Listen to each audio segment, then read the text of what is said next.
Hello and welcome to Wineskins, a program that features the lives of the saints and reflections on the Sunday readings, along with information on a variety of topics and issues from a Catholic perspective. I'm Father Jim Corda. Our program is brought to you through the annual Bishop's Appeal, the Catholic Communications Campaign, and St. Paul's Catholic Books and Gifts, a division of the Society of St. Paul. Our interview segment today will feature Father Frank Zanni. It is part 2 from our 3-part series called Spotlight, featuring St. Thomas the Apostle Church in Vienna. We will also get a glimpse into the life and times of St. Elizabeth of Hungary, along with reflections on the readings for this 33rd Sunday in Ordinary Time. That and more on Wineskins.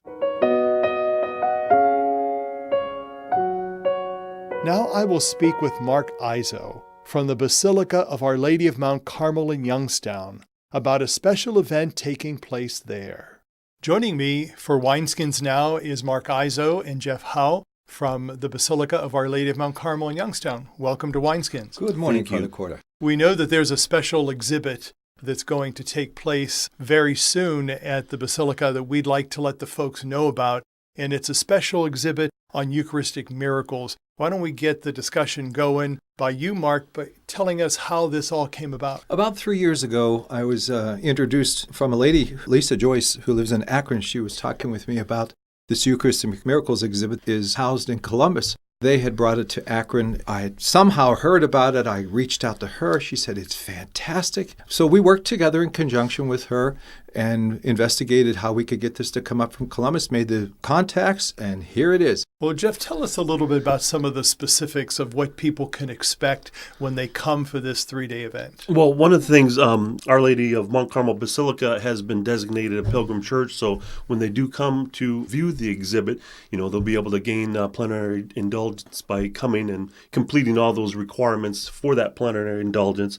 But the thing that's really amazing is there's going to be about 140 laminated panels showing the various approved Eucharistic miracles from around the world. So that in itself is very exciting, and I think people that are attending will really be moved by this. And I think in our world where not a lot of people believe in miracles, it's important for us as the church to promote and support and to lift that up, that in this world of ours, miracles certainly are possible. And we know that through the great gift of the Eucharist, that's a miracle every day that we receive as Catholics. Tell us some of the specifics, Mark, about what is going to take place and the dates and the time. So the Eucharistic Miracles exhibit opens on Saturday, November the 19th at 9 a.m., and we hold it for 3 days, Saturday, Sunday, Monday, from 9 a.m. to 9 p.m.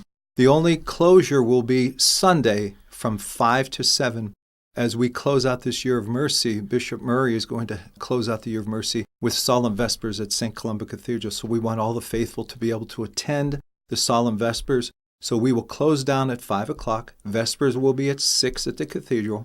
And once vespers are over, we imagine about 7 p.m. we'll reopen till 9 on that Sunday. So it's 9 to 9 except for those 2 hours on Sunday. And Jeff, let us know, what exactly do you hope for with people's attendance those 3 days? What do you think as a faithful Catholic that you would like others to experience? Oh, just that they would experience the beauty and the presence of the Lord in the Eucharist, and that they make daily devotions to that. So I think this will help promote that by them attending this exhibit. How will people learn about this? Is there some number that they can call, or can they contact the Basilica themselves? Or could they go through their own parish? Well, we've done an extensive advertising campaign. We have 2 billboards that are up, and hopefully by the time we air this, they will be running. They're supposed to be on October the 25th all the way through November the 22nd, with a potential 3rd billboard. So one is on South Avenue, one is on Route 46, the other's on 224. We've done extensive mailing, though, through all the Catholic churches and all the Catholic schools. Our website, though, www.olmcsta.com. So Our Lady Mount Carmel St. Anthony, because we're a merged parish, olmcsta.com. Go to that website. You can find a lot more information on that. And is this free to the public? Absolutely. What else do you want to let the folks know about how important this is and how special this whole event and exhibit will be? When I heard you a couple of minutes ago talking about miracles, Faith is believing in something that you trust in. You knew that it came from someone that you trusted, but there was also, even though they're miraculous and you can't explain them, there's something more about it than just trusting somebody who told you something.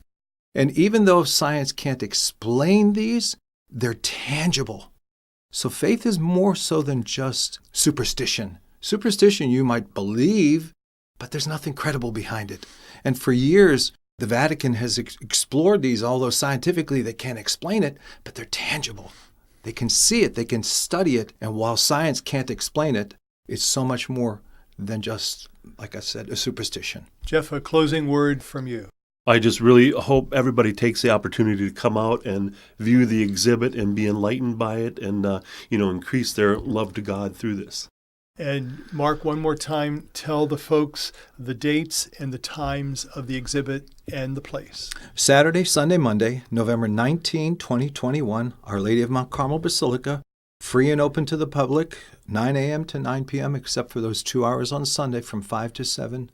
And we hope people can come and experience the miracles of the Eucharist. Mark Izzo, Jeff Howe, thank you so much for being with us, and we certainly pray that many people will be exposed to this great exhibit and will be blessed in turn through you. Thank you, Father. Thank you, God bless Father. you. Thank you. For Wineskins, I'm Father Jim Corda.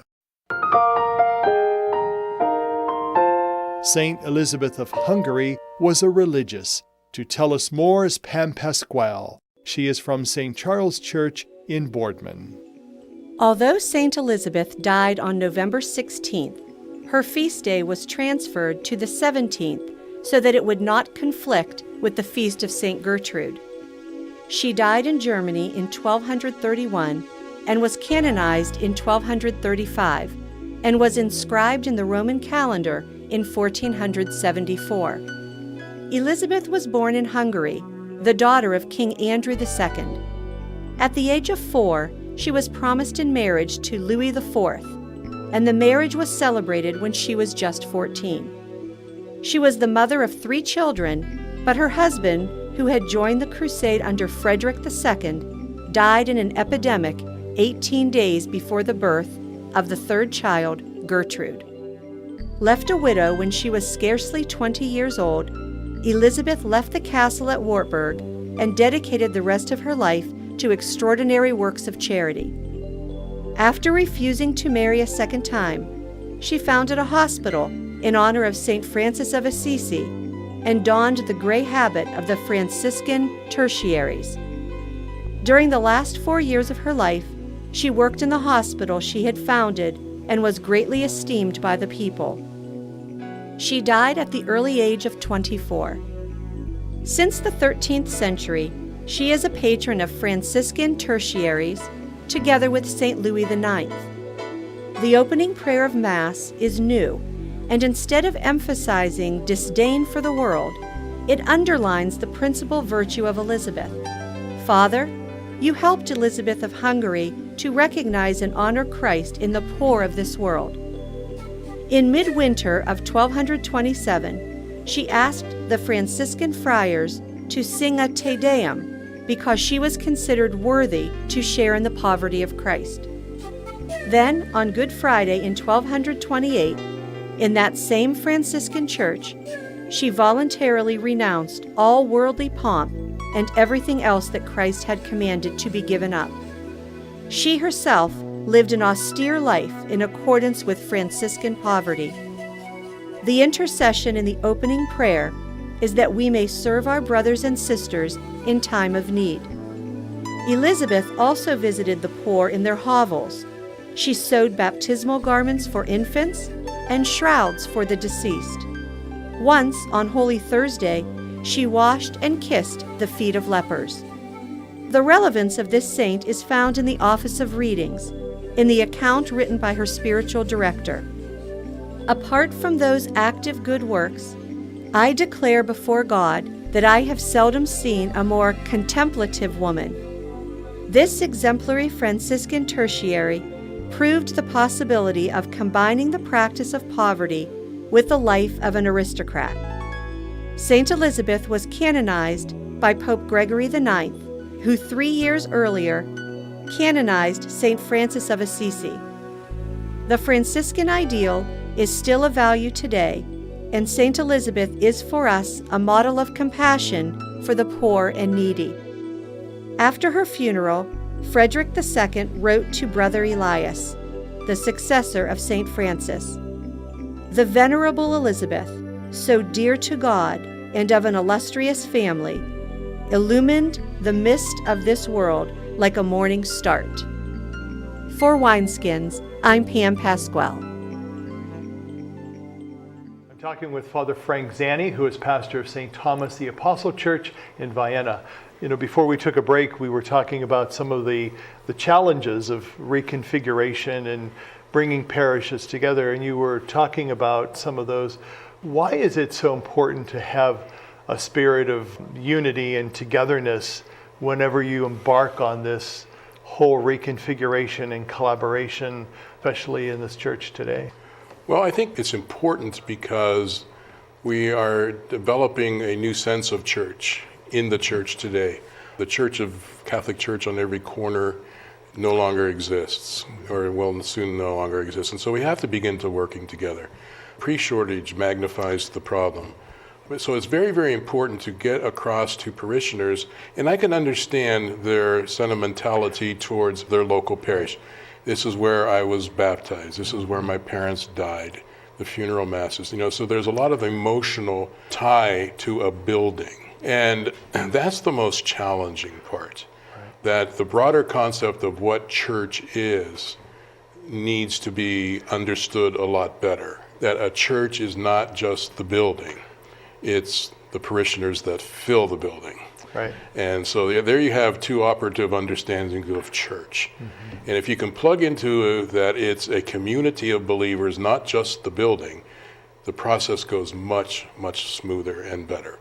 I would imagine whenever there's a combination or a collaboration, or at times even a closure, that there's a sense of loss that happens. Sure. It's almost like, celebrating a funeral. And whenever that happens, we know that as Christians, that out of death comes new life. Correct. And so I'm sure that that's something that you spent many hours talking about and discussing and perhaps even celebrating with the folks. So what are some of the other things that you did to bring people together? What are some of the opportunities that they had to get to know each other before you embarked on building this new church? One of the things that we did right from the very beginning was those that were involved in liturgical ministries on the weekend to know who they were in the other building, the other church. Mm-hmm. So we had a retreat day for all the Eucharistic ministers, for all the lectors, for all the ushers. Mm-hmm. We also made the masses identical. Same music, same homily was given at either building. Mm-hmm. So we wanted parishioners to be able and willing to come to either building, and they would experience the same Sunday liturgy, exactly the same. So we made no difference, no differentiation between this church is going to sing this hymn, this church is going to sing that hymn, or whatever. It was identical. So we wanted them to be as comfortable as possible going to either current church building to experience the Sunday liturgy. So that was probably one of the most important things that we really stressed, and the importance of our ancestors sacrificed a bit to build these buildings, because for them it was important for them to have their Roman Catholic faith expressed. And we were really selling the fact, and it's still very important, is that we're guaranteeing a Catholic presence in that part of Trumbull County now for the next 50, 60 years with a brand new building. Mm-hmm. That we will have Catholicism in Trumbull County at this location. Mm-hmm. With all the other uncertainty that's out there, sort of is like a Good Friday Sure. experience, but this is the new life that you were talking about. This is the resurrection. This is your Easter Sunday. Yeah, really. Exactly. This is our year-round Easter Sunday celebration. Mm-hmm. That through this collaboration, through the difficulties, we have new life now that will take us well into the future. Yeah. What do you do, and I know there are other parishes in our diocese that are experiencing this too, what do you do with buildings, especially church buildings that you no longer use? Mm-hmm. How do you address that? Because that becomes a real issue. It does become a real issue. Do you want, or how do you handle an empty building? God has blessed us at St. Thomas very, very nicely. Our current church building in Vienna is now going to be leased out to a business that is interested in coming into Vienna. So they're interested in the building. So we're in negotiations with them now to finalize that lease agreement. And that, of course, will help us pay our monthly mortgage payment. The church in Maisery is a little bit more difficult situation. However, we do have interested parties in looking at the building and the church and the rectory. And we reached out to non-church. We looked at social service agencies that could possibly use the rectory and or the church, because the downstairs has a kitchen, a hall. The upstairs you could use for any kind of workshops or whatever you might be interested in if you're a social service agency. So we reached out and sent people all kind of information on St. Bernadette's, other than just churches' denominations, that might be interested in it. So we've got a couple of fish on the hook for that one too. That's good. So we've been blessed. That's good. And it's nice to know that, because I think when people are part of this process of reconfiguration and collaboration and merging, there's all these loose ends, so to speak, that you really need to tie up and to address, because if you don't, then there's no closure. Because, when someone dies, when there's a loss, hopefully there's some closure so people can move on. And so to have this new church building, which is really a tremendous blessing, once everything else is kind of tied up and you move on, they can truly celebrate as one community coming together in this new experience. So God has been very good to us so far. Parishioners, we did a couple of pledge drives. We raised over $1.2 million from just the parishioners themselves. And so there's a lot of excitement, there's a lot of anticipation, and we have truly, truly been blessed in this whole effort, even buying that land with no intention of doing anything with it other than just purchasing it because it was up against our property, led to this, And so we've been blessed by God. It's been very, very good process. For more information on that topic and other related issues, and to listen to Wineskins, visit the website of the Catholic Diocese of Youngstown at www.doi.org.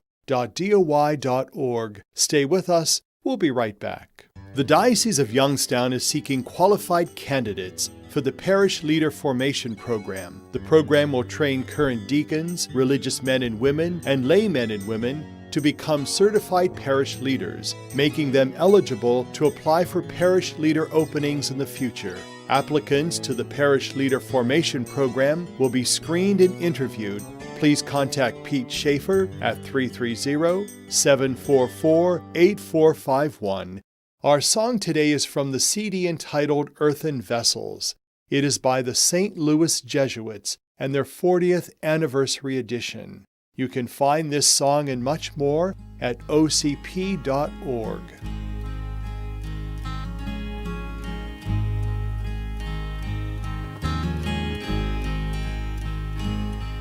You shall cross the barren desert, but you shall not die of thirst. You shall wander far in safety, though you do not know the way. You shall speak your words to foreign men, and they will understand. You shall see the face of God and live.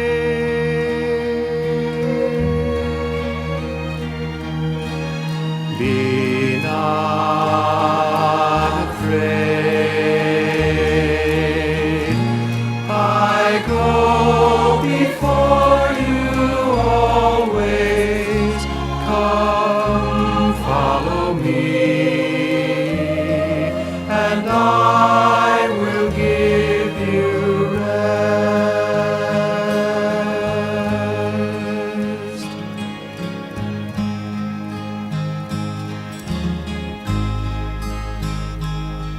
If you pass through raging waters in the sea, you shall not drown. If you walk amid the burning flames, you shall not be harmed.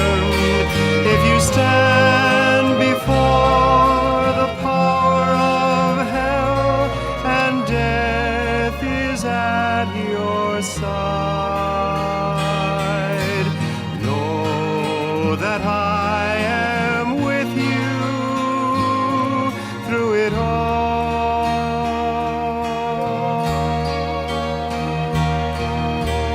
Be not afraid. I go before you always. Come, follow me, and I will give you rest.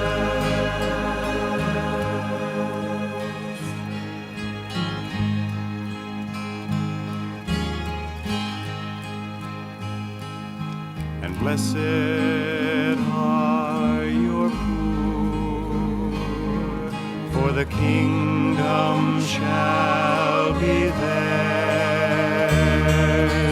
Blessed are you that weep and mourn, for one day you shall laugh. And if wicked men insult and hate you all because of me, blessed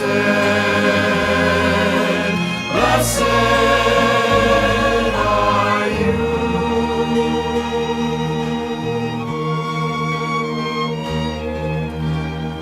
Be not afraid. I go before you always. Come, follow me, and I will give you rest.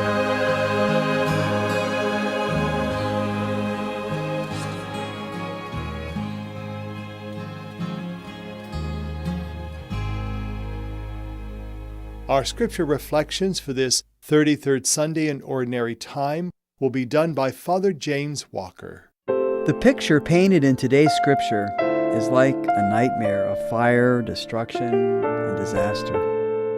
You know, sort of like waking up a day after the presidential election and reliving the entire campaign from start to finish. The prophet Malachi describes the coming of the Lord as blazing like an oven. Even Jesus in the Gospel of Luke seems at first blush to be just as foreboding. In Luke chapter 21, verses 6, 9, 11, 12, and 16, we hear about the destruction of the temple, wars, insurrections, earthquakes, plagues, famines, persecution, personal betrayal. It's all enough to make a person close the Bible or turn down his hearing aid at Mass and dream of an all-expensive paid vacation to Hawaii. But wait a minute. Don't wince. Just pay very close attention to the closing lines of each of these readings. In Malachi, we're told, "For you who fear my name, there will arise the Sun of Justice with its healing rays." In Luke, Jesus punctuates his dire predictions with words of reassurance. "Do not be terrified," he says. "Not a hair of your head will be destroyed." He even concludes by saying, "By your perseverance, you will secure your lives." The fate of this world is a burden that weighs heavily upon us. Our minds, however, can only cope with so much. We easily go into overload. Many of us have enough to deal with as it is. Some hearing this message today will be preparing to give gifts to each other, Christmas, birthdays, anniversaries, graduations, whatever. We must remember this. This world and all its concerns all the issues are important.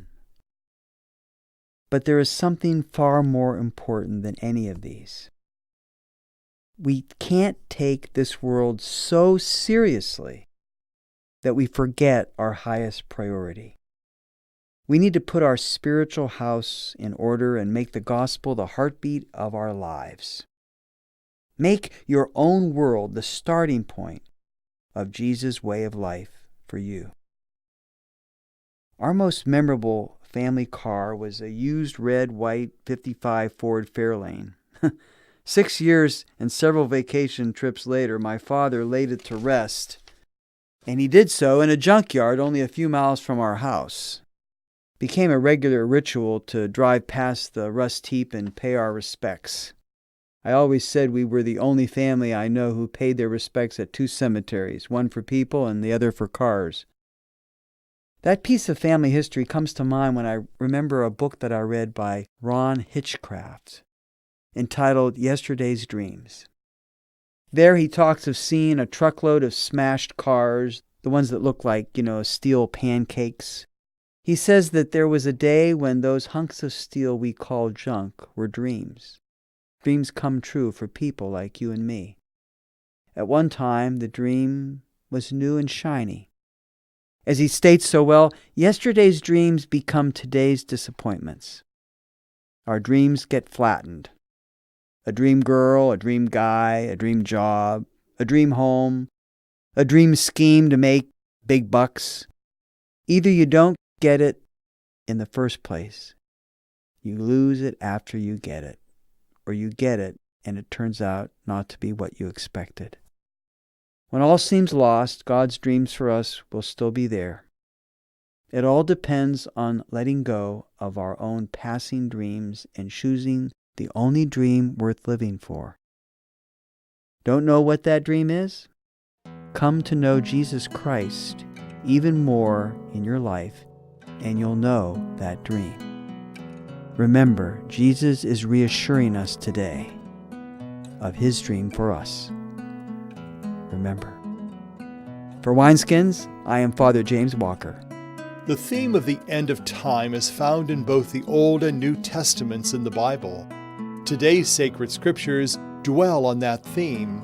We are told that by our human perseverance, we will secure our lives for eternity. In a world marked by less and less commitment to both Christ and his church, what does it mean to you to persevere? Wineskins is made possible by the annual Bishop's Appeal, the Catholic Communication Campaign, and St. Paul's Catholic Books and Gifts.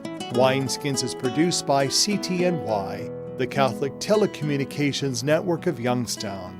I'm Father Jim Corda, thanking you for being with us. Have a blessed Sunday, and may God be with you.